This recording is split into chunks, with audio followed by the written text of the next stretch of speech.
Problem description. In an isosceles triangle with vertex A, the base angles B and C both measure 70 degrees.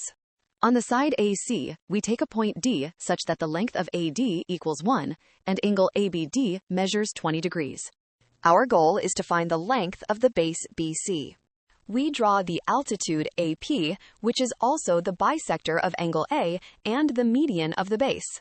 This immediately shows that angles BAP and PAC are both 20 degrees, and the segments BP and PC are equal, each having a length of x.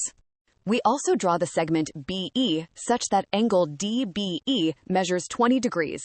This means that angle EBC measures 30 degrees.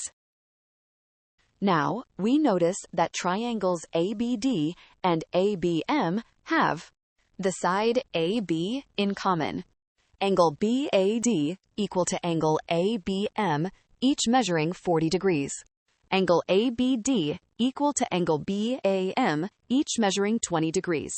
Therefore, by the angle-side-angle congruence criterion, these two triangles are congruent. This implies that BM equals AD equals 1.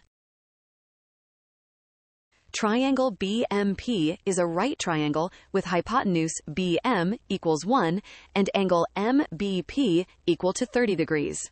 Therefore, cosine of 30 degrees equals BP over BM, which means square root of 3 over 2 equals x over 1, so x equals square root of 3 over 2.